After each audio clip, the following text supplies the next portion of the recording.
اعوذ باللہ من الشیطان اللعین الرجیم بسم اللہ الرحمن الرحیم وصلی اللہ علی محمد وآل بیتہ الطیبین الطاہرین المعصومین۔ کاروان حسینی از مدینہ تا مدینہ کی قسط نمبر 58 کے ساتھ اپنے مومنین کرام کی خدمت میں حاضر ہوں۔ سلسلہ گفتگو اس مقام پہ پہنچا تھا کہ 2 محرم امام حسین علیہ السلام نے سرزمین کربلا میں پہنچ کے سب سے پہلے اپنے خیمے لگانے کا حکم دیا، اور اس کے بعد ہم یہ بیان کر رہے تھے کہ عمر ابن سعد نے دنیا کی محبت اور جاہ و منصب کی لالچ کی خاطر امام حسین علیہ السلام کی طرف کربلا کا رخ کیا۔ ہم مزید گفتگو کو آگے بڑھانے سے پہلے یہ بیان کر دینا چاہتے ہیں کہ عمر ابن سعد کو یہ پہلے سے علم تھا کہ وہ امام حسین علیہ السلام کے خون میں اپنے ہاتھ رنگے گا۔ ایک روایت جسے امیر المومنین کے بعض اصحاب نے نقل کیا ہے کہ امیر المومنین نے عمر ابن سعد کو کہا تھا، اے عمر ابن سعد، اس وقت تیری حالت کیا ہوگی جب تو ایسی جگہ پہ کھڑا ہوگا جہاں تجھے جنت اور جہنم میں جانے کا اختیار دیا جائے گا۔ اس طرف جائے گا تو تمہیں جنت ملے گی، اس طرف جائے گا تمہیں جہنم ملے گی، لیکن تو کتنا بدبخت ہوگا، فتختار النار، تو جنت کو چھوڑ کے جہنم کو اختیار کرے گا۔ اسی طریقے سے عمر ابن سعد نے امام حسین علیہ السلام کو یہ کہا تھا کہ اے ابو عبداللہ الحسین، کچھ لوگ میری طرف سے اتنی حماقت کی باتیں کرتے ہیں کہ وہ مجھے کہتے ہیں کہ انی اقتلک، کہ میں تمہیں قتل کروں گا۔ امام حسین علیہ السلام نے کہا کہ انہم لیسوا بصفہاء ولکنہم حلماء، وہ سفیہ اور احمق نہیں ہیں بلکہ وہ بردبار ہیں۔ اما انہ تقر عینی ان لا تأکل من بر العراق بعدی الا قلیلا، میری آنکھوں کو ٹھنڈک ہوگی اس وقت کہ میرے بعد تو عراق کی خیرات سے کچھ بھی نہیں حاصل کر سکے گا، یعنی رے کی حکومت جس کا وعدہ تجھے دے کے ابن زیاد نے میری طرف بھیجا ہے، تو کبھی بھی عراق کی خیرات سے استفادہ نہیں کر سکے گا۔ اور واقع کربلا سے پہلے یا بعد میں بھی روایات میں ملتا ہے کہ ایک امیر المومنین کے اصحاب یہ نقل کرتے ہیں کہ اذا دخل عمر بن سعد من باب المسجد، کہ عمر ابن سعد جب مسجد میں داخل ہوتا، یقولون، تو لوگ کہا کرتے تھے، ھذا قاتل الحسین ابن علی، یہ حسین ابن علی کا قاتل ہے۔ لہٰذا واقع کربلا سے پہلے بھی وہ اسی نام کے ساتھ معروف تھا۔ اور آخری ایک روایت کو ذکر کر کے کہ امام حسین علیہ السلام کے قتل میں ہاتھ ڈالنے کے بعد، امام حسین کی شہادت کے بعد، عمر ابن سعد جب اپنی اس حکومت رے کی حکومت جس کا وعدہ ابن زیاد نے اسے دیا تھا، اسے مطالبہ کرنے کے لیے جب وہ ابن زیاد کے پاس آیا، تو روایت کہتی ہے کہ خرج من مجلس ابن زیاد، ابن زیاد کی مجلس سے جب نکلا تو وہ یہ کہہ کے جا رہا تھا، ما رجع احد مثل ما رجعت، جیسے آج میں خالی ہاتھ لوٹا ہوں ایسے کوئی بھی نہیں لوٹا ہے۔ اطعت الفاسق ابن زیاد، میں نے ابن زیاد جیسے ظالم اور فاسق کی اطاعت کی۔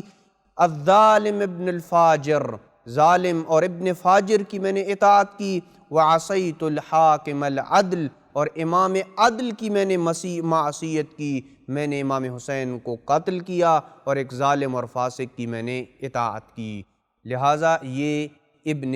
سعد کی صورتحال تھی۔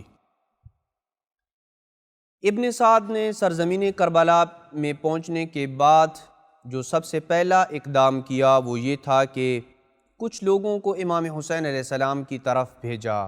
یہ معلوم کرنے کے لیے کہ جاؤ پتہ کرو کہ امام حسین علیہ السلام کیوں آئے ہیں۔ عمر ابن سعد نے سب سے پہلے عزرہ بن قیس، ایک شخص ہے، اسے بلایا اور کہا کہ جاؤ اور امام حسین علیہ السلام سے پوچھو کہ وہ یہاں کیا لینے کے لیے آئے ہیں۔ عزرہ بن قیس ان افراد سے ہے کہ جس نے امام حسین علیہ السلام کی طرف خط لکھا تھا کہ آپ کوفہ تشریف لائیں، لہٰذا اس نے شرم و حیا اور خجالت محسوس کی کہ کیسے میں امام حسین علیہ السلام سے یہ پوچھوں کہ آپ یہاں پہ کیوں آئے ہیں؟ اس نے جانے سے انکار کیا۔ پھر ابن سعد نے ان تمام کوفہ کے سرداروں کو جمع کیا جنہوں نے امام حسین علیہ السلام کی طرف خط لکھے تھے، اور کہا کہ تم جاؤ اور امام حسین سے پوچھو کہ وہ یہاں پہ کیوں آئے ہیں۔ سب نے انکار کر دیا۔ اسی دوران کثیر بن عبداللہ الشعبی، ایک شخص کے جو مشہور گھوڑا سوار اور بہادر انسان تھا، جس کے متعلق تاریخ نے لکھا ہے کہ وہ جہاں بھی جاتا تو کوئی چیز اس کے سامنے نہ ٹھہرتی تھی اور ہر ایک کو وہ فی النار کر دیتا تھا، اتنا بہادر تھا۔ وہ کھڑا ہوا اور اس نے کہا کہ میں جاؤں گا، اور عمر ابن سعد کو کہا کہ اگر آپ مجھے حکم دیں تو میں امام حسین علیہ السلام کو قتل بھی کر دوں۔ عمر ابن سعد نے کہا نہیں، میں نہیں چاہتا کہ تم امام حسین علیہ السلام کو قتل کرو، بس تم جاؤ اور پتہ کر کے آؤ کہ سید الشہداء امام حسین علیہ السلام یہاں پہ کیوں آئے ہیں۔ یہ گیا تو امام علیہ السلام کے اصحاب میں سے ایک شخص ابو ثمامہ الساعدی نے آتے ہوئے اسے دیکھا تو امام حسین علیہ السلام کو کہا کہ اصلحک اللہ، خدا آپ کا بھلا کرے۔ ایک انتہائی فاسق و فاجر قسم کا شخص کہ جو خون بہانے میں انتہائی جری ہے، جو زمین میں سب سے بدترین شخص ہے، وہ آ رہا ہے۔ ابو ثمامہ الساعدی نے تلوار اٹھائی تو اس نے آتے ہوئے شخص نے، کثیر بن عبداللہ الشعبی نے کہا کہ میں عمر ابن سعد کا قاصد ہوں، اگر آپ نے میری گفتگو کو سننا ہے تو ٹھیک ہے، میں سناؤں گا، میں وہ پیغام پہنچاؤں گا، اگر آپ نے میری گفتگو کو نہیں سننا ہے تو میں واپس چلا جاؤں گا۔ ابو ثمامہ الساعدی نے کہا کہ میں آپ کی تلوار کے دستے کے اوپر ہاتھ رکھوں گا، پھر تم نے جو کچھ کہنا ہے کہو۔ لیکن اس ملعون نے کہا کہ ہرگز میں تمہیں اپنی تلوار کو چھونے بھی نہیں دوں گا۔ ابو ثمامہ الساعدی نے کہا کہ بتاؤ تم کس لیے آئے ہو، مجھے بتاؤ، میں آپ کا پیغام امام عالی مقام تک پہنچا دوں گا، لیکن تمہیں امام حسین کے قریب نہیں جانے دوں گا کیونکہ تم فاجر ہے۔ پس دونوں کے درمیان تلخ کلامی ہوئی اور یہ شخص واپس عمر ابن سعد کی طرف چلا گیا بغیر کسی پیغام کو پہنچائے۔ پھر اس کے بعد عمر ابن سعد نے ایک اور شخص قرہ بن قیس الحنظلی کو بلایا اور کہا کہ تیری بربادی ہو، تم جاؤ اور امام حسین علیہ السلام سے پوچھو کہ وہ یہاں پہ کیوں آئے ہیں۔ قرہ بن قیس جب آیا تو امام حسین علیہ السلام نے اپنے اصحاب سے پوچھا اتعرفون ھذا، کیا تم اس شخص کو جانتے ہو کہ جو ہماری طرف آ رہا ہے؟ تو حضرت حبیب ابن مظاہر نے کہا کہ ہاں میں جانتا ہوں، یہ حنظلہ تمیمی قبیلے سے تعلق رکھتا ہے اور ہمارا رشتہ دار ہے، میں اس کو جانتا ہوں، یہ اچھی نیت کا شخص تھا، لیکن مجھے یہ انتہائی تعجب ہو رہا ہے کہ یہ شخص کیسے آج اس مقام پہ عمر ابن سعد کے ساتھ کھڑا ہے۔ قرہ بن قیس امام حسین علیہ السلام کے پاس آیا، سلام کیا اور امام حسین علیہ السلام تک عمر ابن سعد کا پیغام پہنچایا کہ آپ یہاں پہ کیوں آئے ہیں۔ امام حسین علیہ السلام نے جو جواب دیا وہ یہ تھا، کتب الی اہل مصرکم ھذا ان اقدم، آپ کے شہر والوں نے یعنی کوفہ والوں نے میری طرف یہ خطوط لکھے ہیں کہ میں آپ کی طرف آؤں۔ فَأَمَّا اِذْ كَرَهُونِي، اب اگر وہ مجھے ناپسند کر رہے ہیں اور مجھے آنے کا مجھ سے سبب پوچھ رہے ہیں، فَأَنَا أَنْصَرِفْ عَنْهُمْ، تو میں واپس لوٹ چلا جاتا ہوں۔ حبیب ابن مظاہر نے کہا وَيْحَكَ يَا قُرَّ بن قیس، اے قرہ بن قیس تیری بربادی ہو، اَنَّا تَرْجَعْ إِلَى الْقَوْمِ الظَّالِمِينَ، تم ظالم قوم کی طرف واپس پلٹ کے جا رہے ہو، کہاں جا رہے ہو؟ انصر هذا الرجل الذي بآبائه أيدك الله بالكرامة وإيانا معك، اس مرد مجاہد کی مدد کرو جس کے آباء و اجداد کی کرامت سے اللہ نے تجھے اور ہمیں عزت سے نوازا ہے۔ قرہ بن قیس نے کہا ارجع الی صاحبی، میں اپنے صاحب اپنے دوست عمر ابن سعد کے پاس جاؤں گا اور پھر اس کے بعد میں سوچوں گا کہ میں نے امام حسین علیہ السلام کے پاس آنا ہے یا نہیں آنا ہے۔ پس عمر ابن سعد کو پتہ چل گیا امام حسین علیہ السلام کا جواب کہ میرے آنے کا سبب یہ ہے کہ مجھے اہل کوفہ نے خط لکھا تھا۔ اس کے بعد عمر ابن سعد نے ایک خط لکھا ابن زیاد کی طرف، جس میں یہ بتایا کہ میں سرزمین کربلا میں جب پہنچا تو میں نے امام حسین علیہ السلام کی طرف اپنا قاصد بھیجا اور اس سے پوچھا کہ آپ یہاں پہ کیوں آئے ہو؟ تو امام حسین علیہ السلام نے مجھے جو اپنے قاصد کے ذریعے جواب دیا وہ یہ تھا کہ مجھے اہل کوفہ نے خط لکھے ہیں، میں ان کے خطوط کا جواب دینے کے لیے آیا ہوں، اگر آپ چاہتے ہو تو میں واپس چلا جاتا ہوں۔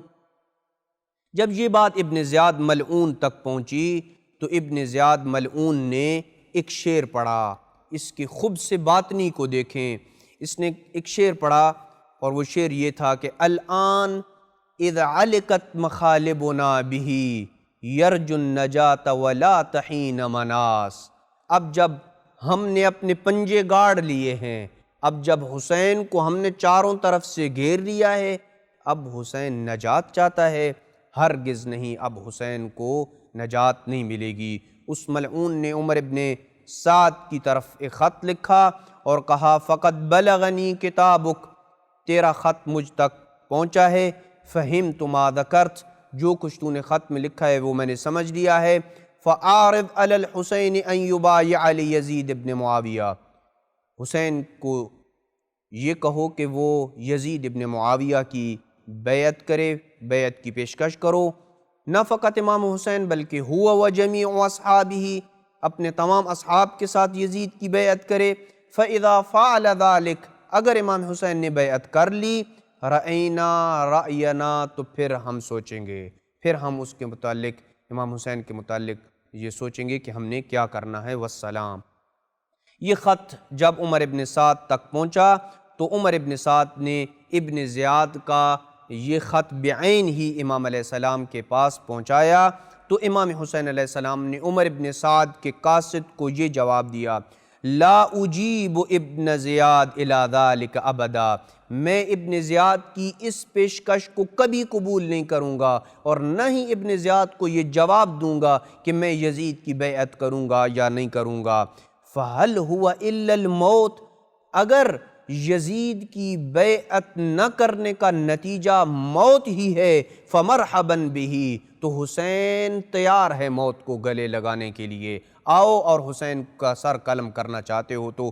قلم کر لو۔ عمر ابن سعد نے امام حسین علیہ السلام کا یہی جواب ابن زیاد کی طرف لکھا تو ابن زیاد کو غصہ آیا اور ابن زیاد نے